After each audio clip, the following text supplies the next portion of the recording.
If you live long enough, you start to believe you've seen everything. But nothing in my 68 years prepared me for the night my daughter, Madison, turned our peaceful home upside down with a single shout. It was just past 2 a.m. when a thunderous crash tore through the silence of my modest Chicago apartment. My heart nearly jumped out of my chest.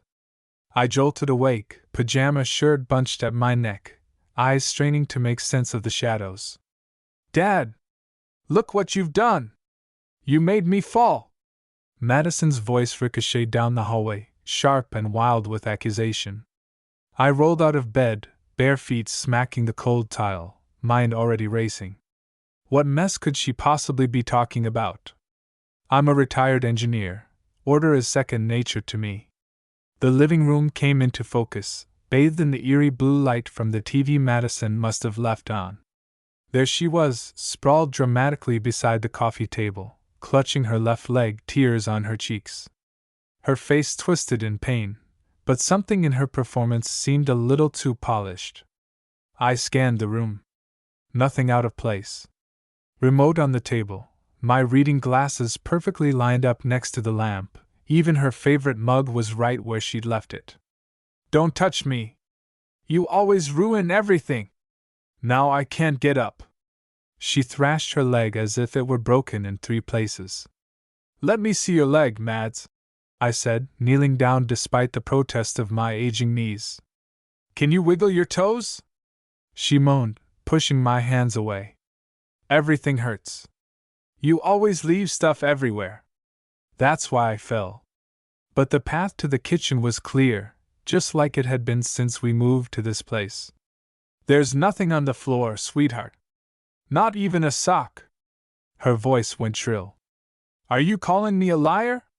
That old familiar edge crept in. My practical mind was buzzing. If there's one thing I've learned, it's that real injuries don't come with this much yelling. But I'm her father, her only parent since her mother passed. I can't just ignore her pain, even if something doesn't add up. "We need to call someone, Maddie. You might be seriously hurt." "No! No hospitals!" The fear in her voice sounded real, but I'd heard it before. She'd barely set foot in a clinic since her mom's death 3 years ago. Still, the timing felt a little too convenient. "If it's really bad, you need help." I reached for my cell to call 911, but she clamped her hand around my wrist. "I just need you to help me to the couch. That's all. Please, Dad." Reluctantly, I helped her up. The pain she'd shown just moments ago seemed to fade whenever she thought I wasn't looking. Still, she hissed and groaned with every step until she was safely settled in the corner of the couch, buried in throw blankets. "Thank you, Dad. You're so good to me," she murmured, eyes darting toward the front door, almost as if she was waiting for an audience. But I knew Madison. I knew every tick, every little act. That night, as I fetched her ice and painkillers, the feeling in my gut only grew colder. Something was off. And I couldn't shake the suspicion that this was only the beginning.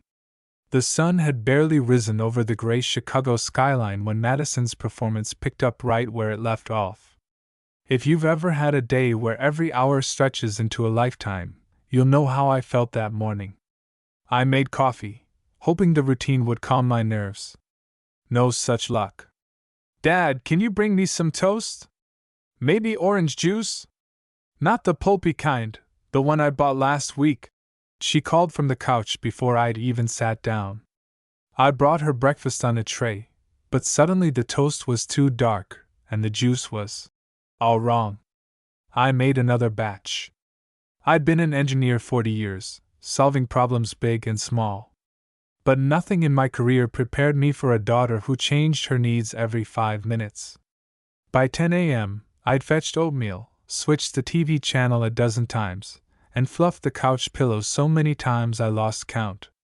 "Dad, can you bring me the magazine from the kitchen? The one with the recipe for lemon bars?" I handed it over, but she barely glanced at it. "Never mind. Can you get me some grapes instead?" She was orchestrating my every move with the precision of a Broadway director. By midday, it became clear this wasn't about a hurt leg. This was about control. Still, my mind kept circling back to her so-called injury. She winced and groaned whenever I looked at her, but when she didn't know I was watching, she'd flex her ankle, move her knee, even stretch her toes under the blanket. No swelling, no bruising. It was as if she was auditioning for an Oscar, and the only audience was her exhausted old dad. Lunch came and went. "Dad, can you bring me the soft throw blanket? The one in my room, not the one out here. This one's too scratchy." She issued requests with a syrupy sweetness that was almost worse than her shouting. By the afternoon, my patience was wearing thin. I'd always prided myself on being a calm, methodical man, but there's only so much a person can take. "Dad, can you help me to the bathroom?" She leaned so heavily on my arm I thought she might actually fall, but once inside, she moved around just fine. It dawned on me, my daughter, my Madison, was running a con. I just didn't know why. After a day of servitude, my back ached and my head throbbed. But I couldn't shake the feeling that this was about more than just attention or convenience. There was something else, something she wanted, lurking just beneath the surface. Dinner was another fiasco. Madison sent me out for chicken noodle soup and a very specific kind of sourdough bread. "And don't forget, Dad, it has to be from Millman's Deli, not the grocery store." I trudged through cold city streets, 3 stores later finally returning with her requests, only for her to announce she'd rather have pasta. When I finally sank into my armchair that night, I was more exhausted than after any 12-hour shift I'd ever worked. Madison sprawled across the couch, leg propped on a pillow, scrolling on her phone like a queen. "Dad, can you massage my shoulders? All this laying around makes me stiff." I obliged, my hands working the tension from her muscles, but my mind was elsewhere.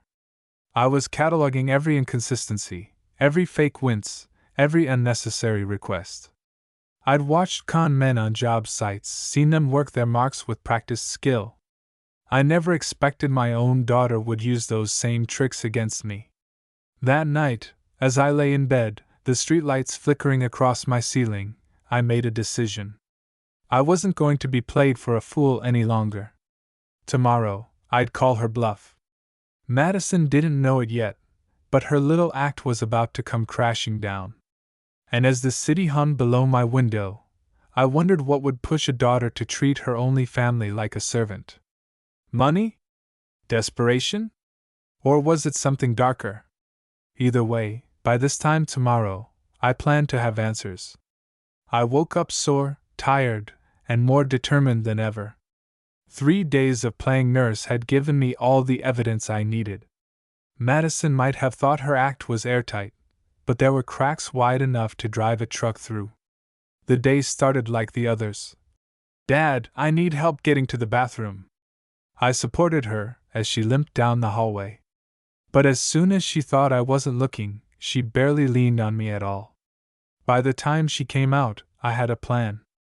As she settled back into her nest on the couch, I headed for the kitchen and quietly picked up the cordless phone. My hands were steady. I'd made up my mind last night. It was time to call for backup. 911, what's your emergency? Yes, hi. My daughter may have injured her leg, but she's refusing to let me get her checked out. I think it's serious. The operator asked all the right questions. I answered calmly, providing our address, explaining Madison's supposed phobia of hospitals. We'll send a paramedic unit right away. Please try to keep your daughter calm and comfortable. I hung up just as Madison's voice echoed down the hallway. Dad? Everything okay? Just getting you some tea. I lied, pouring hot water into a mug as my heart pounded. The next hour crawled by. Madison bossed me around as usual. Adjust this pillow, change that channel, fetch another snack. My eyes kept flicking to the clock. 15 minutes. 20. 30. Then I heard the siren. Low at first, then louder. I played it cool, glancing out the window. What's that? Madison asked, suddenly alert. Probably an ambulance. You know, Chicago's busy. Maybe someone down the street, I replied, hiding my nerves. But when the red and white paramedic truck pulled up right outside, her face went pale. Dad, what did you do? Before I could answer, there was a firm knock at the door. I opened it to two paramedics, one older, calm, with a steady voice. The other was younger, eyes sharp and observant. Good afternoon, sir. I'm Tony Hayes, this is Maria Rivera. We got a call about a possible leg injury? Madison was already protesting before they'd finished speaking. I didn't call. I don't need help. Dad, tell them to leave. But Tony was unflappable. Ma'am, we're not here to force anything. Just a quick checkup, so you don't risk any permanent damage. Maria smiled gently, professional but firm. Sometimes things can look minor and turn out to be serious. We'd hate for you to suffer more than necessary. With both of them in the room, the atmosphere shifted. Madison, who had been running the show for days, was suddenly cornered. She glanced at me, panic in her eyes, but she couldn't say no. Refusing would look too suspicious. Tony set his medical kit on the coffee table and knelt down beside her. Let's see that leg. When did this happen? Madison's answers were vague. A couple days ago. I tripped over something. It swelled up, but it's a little better now. Tony gently probed the leg. No swelling, no tenderness. He tested the range of motion. Madison grimaced dramatically, but the truth was obvious. I'm going to move your ankle a bit. Tell me if it hurts. He rotated her foot, flexed her knee, watched her face closely. Madison couldn't fake a physical reaction to save her life. Maria took notes. Can you point to where it hurts the most? Madison hesitated. My knee. No, actually, my ankle. It moves around. Tony nodded, writing something on his clipboard. Well, you're lucky. I'm not seeing any signs of a serious injury. Full range of motion, no tenderness, no swelling. Honestly, it doesn't look like anything's wrong at all. Madison's mask slipped for a moment. She leaned in, whispering urgently, Can't you just say I have a sprain? My dad worries too much. Tony's expression went flat. Ma'am, I can only write what's medically accurate. You're in the clear. The silence that followed felt heavy. I exhaled, finally sure that I wasn't crazy. Tony turned to me. Sir, your daughter shows no signs of injury. In fact, she seems physically capable of normal movement. He paused, his voice gentle but direct. If you have any concerns, feel free to contact us again, but there's nothing wrong medically here. As the paramedics packed up their gear, Madison stared at the floor, face red with embarrassment and anger. She didn't say a word as they left, but I could feel her mood brewing like a thunderstorm. When the door shut behind them, I finally sat down across from her, hands folded. Madison, care to explain what's really going on? For a long moment, there was only silence. Then she glared at me, her eyes cold. You think you're so clever, don't you? You just wait, Dad. You'll be sorry for this. And for the first time, I realized this was never about a hurt leg. My daughter had something else in mind, something that went far beyond faking an injury. And I was finally ready to face it.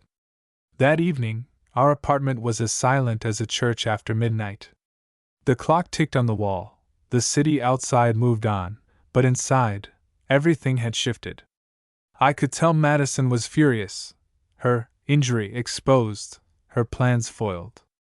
But I wasn't prepared for what came next. She waited until after dinner. I was sitting at the kitchen table, pretending to read the newspaper. Madison marched in, her face hard and set. Dad, we need to talk, she said, her voice colder than Lake Michigan in January. I looked up, bracing myself. All right, Maddie. I'm listening. She sat across from me, every trace of vulnerability gone. I want compensation for my injury. $50,000 cash. I stared at her, certain I'd misheard. Excuse me? I could have been seriously hurt. Dad, this is your fault. You left your stuff everywhere. Now I have to pay for therapy, maybe move out. You owe me for what happened. It hit me like a punch. She'd planned this from the start. All those demands, all that acting, this was about money. She was trying to run a scam on her own father. Madison, this is ridiculous. There was nothing wrong with your leg. The paramedics said so. You weren't injured. Her lips curled into a smirk. Oh, but I was, Dad. You just don't want to admit it because you know you're responsible. If you don't pay, maybe I'll have to call the police. Maybe I'll have to tell everyone what happened. That you were negligent. Maybe I'll talk to the neighbors. Tell them you abused me. You think they'll side with you? My hands clenched into fists under the table. That's called blackmail, Maddie. You're threatening your own father for money? She shrugged, calm as you please. Call it what you want. I need the money. I want it by Friday. Or things get messy. The cold calculation in her voice shocked me. My daughter, the child I'd raised, was sitting across from me, laying out an extortion scheme like it was just another chore on her list. What's this really about, Madison? I pressed, fighting to keep my voice steady. Why now? Why so much? She looked away for a moment, chewing her lip. For the first time, I saw something crack in her armor. I have debts, she said finally, voice barely above a whisper. 35,000. Credit cards. Loans. Some other things. She couldn't look me in the eye. I need to pay them off. I figured you'd rather just pay me than have people start asking questions about what happened. A heavy silence hung between us. I felt 100 emotions: anger, disappointment, sadness. But most of all, I felt resolve. I wasn't going to let her drag me down with her. Madison, I love you, but I'm not giving you a dime for this stunt, I said quietly. If you're in trouble, we can talk about it honestly. But you're not going to get what you want by threatening me. Her face twisted with rage. You don't get it, Dad. If you don't help me, I'll ruin you. I'll make sure you regret it for the rest of your life. I stood up slowly. Go ahead and try. But you'll find out I'm not as easy to break as you think. She stormed out, slamming her bedroom door. I sat back down, shaking but determined.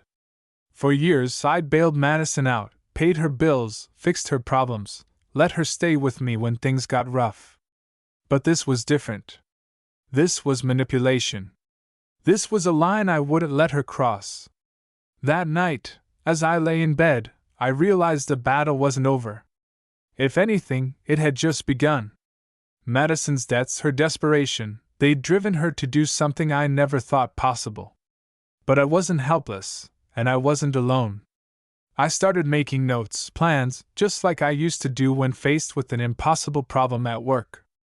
No matter how much it hurt, I was ready. Madison had declared war on her own father, and for the first time in my life, I was prepared to fight back. For the next 2 days, Madison barely spoke to me, except to bark out the usual demands: coffee, groceries, takeout from her favorite place across town. I saw the way she glared at me over her phone, like a predator sizing up wounded prey. But I'd already made up my mind. There would be no money. No more caving in. Not this time. She tried new tactics. The first was guilt. You know, Dad, if Mom were still here, she'd never treat me this way. She'd help. She'd care. I swallowed the pain and answered quietly. If your mother were here, Madison, she'd be just as disappointed as I am. Next came the pity play. I just can't believe my own father would turn his back on me when I'm hurting. When I need help. I haven't turned my back, I said. But you need to face the truth about what you're doing. By Thursday night, her patience was gone. She came out of her room in a fury, Phone in hand, hair wild, her voice sharp as glass. If you don't give me what I want by tomorrow, I'm calling the police. I'll say you abused me. I'll tell everyone you hurt me, left me alone, put me in danger. Her eyes shone with a strange, frantic energy. I realized then just how deep her trouble must be. I almost pitied her, almost. But a lifetime of giving in had taught me nothing gets better by pretending. Madison, I said, if you feel that's what you have to do, then go ahead. But you know and I know what's really happening here. She stormed out again, slamming doors behind her. I heard her on the phone that night, whispering urgently, words like, deadline, loan payment. The walls in our apartment are thin. I pieced together enough to realize she'd gotten in deep with the wrong people. Credit cards, payday loans, maybe even something shadier. I wondered what exactly she'd promised them, and how far she was willing to go to dig herself out.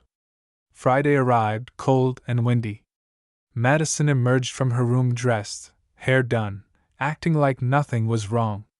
You should probably get some groceries, Dad, she said with fake cheer. Oh, and make sure you get the rent check ready. You know I can't write it myself this month. I just nodded, acting as calm as I could, and headed for the kitchen. I wasn't going to give her a cent, but I didn't want to set her off again until I was sure what she'd do next. At noon, she cornered me in the hallway, eyes hard, voice low. Last chance. You give me the money, or I go public. I'll ruin you, Dad. I mean it. I looked her right in the eyes and shook my head. I'm sorry, Madison. You'll have to do what you think is right. She stared at me, hatred and desperation warring across her face. For a split second, I saw the little girl she'd once been, lost and scared. But then the mask dropped. She turned and left, slamming the door so hard the picture frames rattled on the wall. That night, I lay awake for hours, thinking about everything I'd done for her, the late nights, the extra shifts, the years spent alone after her mother was gone. Had I been too soft?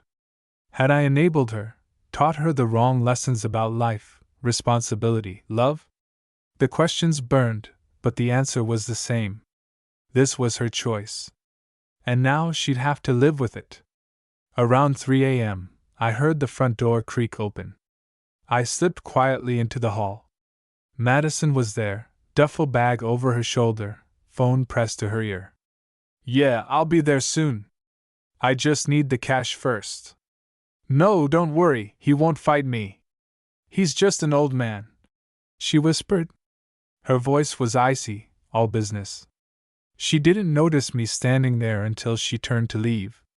For a moment, our eyes met in the darkness. There was a flicker of regret, then her jaw tightened, and she looked away.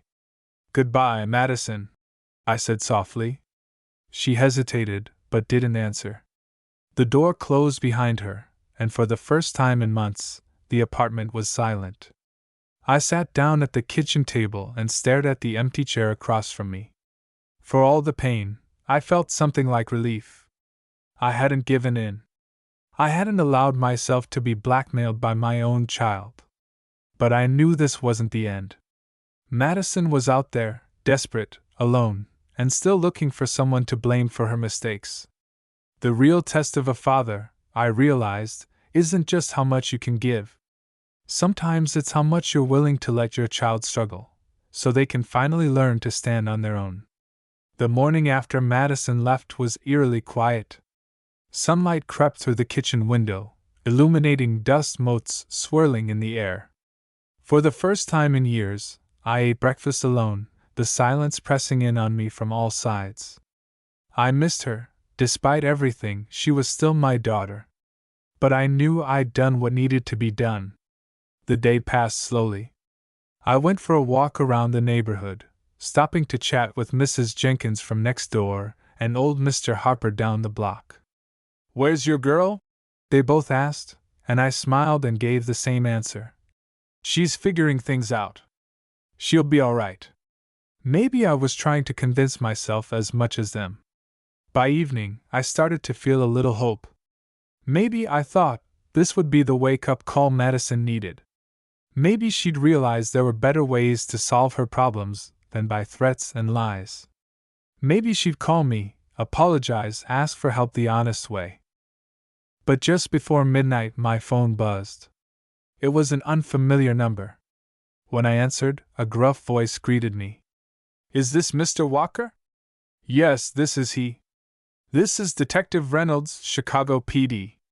We need to ask you a few questions about your daughter, Madison Walker."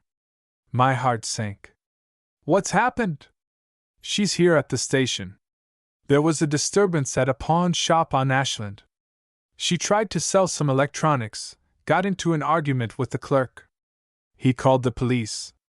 She's not under arrest, but she's in trouble. She mentioned you're her only family." I closed my eyes, rubbing my temples. "Is she all right?" "She's shaken up. We'd like you to come down, if you're able." The police station was a cold, unfriendly place even for a law-abiding old man. Madison sat in a plastic chair, arms folded, eyes red from crying but face set in defiance. The detective filled me in. She tried to pawn a stolen laptop, one that clearly didn't belong to her. The clerk recognized her from earlier visits and called it in. She'd panicked, argued, then tried to run. They brought her in for questioning.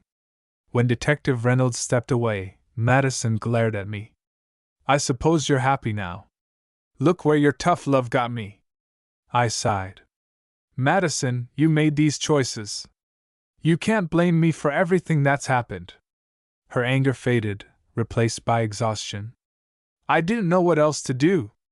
I owe people money. I can't go back home, Dad. I just can't." I wanted to hug her, to tell her everything would be okay, but I stayed put. "Madison, you need to start telling the truth. To the police, to me, and to yourself. That's the only way this gets better." For a moment, I saw the old Madison, the child who used to curl up in my lap during thunderstorms, the teenager who called me after her first heartbreak. But that child was buried beneath layers of fear, pride, and desperation. Detective Reynolds returned with a cup of coffee for both of us. "We're not pressing charges this time, Madison. The clerk agreed to let it go if you promise never to return. But if you keep going down this path, you're going to end up somewhere worse than this. You need help." She nodded, tears finally spilling down her cheeks. I sat beside her, putting a hand on her shoulder. "Madison, you can come home. But there are rules. You have to get a job. No more lying, no more scams. And you're getting professional help for those debts. I'll help you, but only if you help yourself." She nodded, wiping her eyes. "I want to try. I don't know if I can, but I want to." As we left the police station, I felt hope for the first time in days. Not because everything was suddenly all right, but because Madison was finally facing reality. She was scared, humbled, but maybe, just maybe, ready to change. That night, back in our apartment, she went straight to bed. I sat at the kitchen table long after midnight, hands wrapped around a cup of cooling tea, listening to the quiet and praying for strength. I knew the road ahead would be rocky, but I also knew that this was the moment real change could begin. Sometimes love means standing your ground, even when your heart breaks.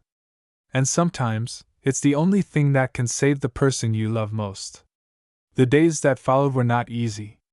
Madison moved back in with me, but it wasn't the same as before. The air between us felt fragile, like one wrong move could shatter the peace all over again. Still, she tried, really tried, and for that I gave her credit. She started working at a local coffee shop 2 blocks away, her first steady job in a long time. It wasn't glamorous, but it was honest. She came home smelling like espresso and vanilla syrup, sometimes too tired to talk, but there was a different light in her eyes, a glimmer of the girl she'd once been. We made a plan for her debts. Every Friday, after dinner, we'd sit at the kitchen table and go through her budget together. Madison didn't like it much, but she didn't fight me either. I watched her learn the hard lessons, how to stretch a paycheck, how to make payments on time, how to say no when old temptations crept in. There were rough nights. Once or twice, I found her crying quietly in her room, phone in hand, staring at old messages from friends who'd vanished as soon as the money was gone. We talked through the worst of it. Sometimes she listened. Sometimes she didn't. Change, I realized, isn't a straight line. One evening, a few weeks after she came home, Madison sat across from me at the table, fingers tracing the rim of her coffee cup. "Dad, I'm sorry," she said, voice trembling. "For everything. For the lies. For trying to blame you. For trying to take the easy way out." I looked at her, really looked at her. She was older, worn down by her mistakes, but also stronger. There was a humility in her face I hadn't seen in years. I reached across and squeezed her hand. "We all make mistakes, Maddie. What matters is what we do next." She sniffled, brushing tears from her eyes. I want to do better. For you, and for myself." "You already are," I told her, and I meant it. We started rebuilding slowly. She paid down her debts, little by little. She made amends with friends she'd hurt, called her old boss to apologize for leaving him in a bind. Even Mrs. Jenkins next door noticed the change. "Your girl's got a good head on her shoulders, Mr. Walker," she told me one afternoon. "She just needed a second chance." Some days were still hard. Madison sometimes slipped, missed a payment, or lost her temper over something small. But every time, she got back up and tried again. And I found a quiet pride growing in me, deeper than any I'd ever known as an engineer, a provider, or a husband. This was the pride of a father watching his child choose the hard road, and keep going, step by step. Months passed. Spring came to Chicago. Finally, the wind lost its bite, and green crept back into the city. One Sunday morning, as I sat on our porch with my coffee, Madison joined me, 2 mugs in hand. "I got a raise," she said, grinning. "And I've almost paid off the last card. Only 2 more months to go." I smiled, warmth spreading through my chest. "I knew you could do it, Madison." She looked at me, her eyes soft. "Thanks for not giving up on me, Dad. Even when I gave you every reason to. That's what family is for," I said quietly. "We stand by each other. Even when it hurts." She leaned her head on my shoulder. For a long time, we sat in silence, listening to the sounds of the city waking up, the distant rumble of buses, the laughter of kids playing in the courtyard, the hopeful call of a street vendor hawking donuts. The world felt new, full of possibility again. I thought about everything we'd been through, the lies, the anger, the heartbreak, and I knew that, as painful as it had been, we were stronger for it. Madison had found her way back from the edge. And I'd found the courage to let her. Sometimes the greatest gift a parent can give isn't money, or comfort, or even advice. Sometimes it's simply the chance to start again. That morning, as the sunlight spilled across our porch and Madison laughed at some silly joke I made, I realized that our story wasn't about revenge or regret after all. It was about forgiveness, second chances, and the stubborn, enduring love between a father and his daughter. And that, in the end, was more than enough.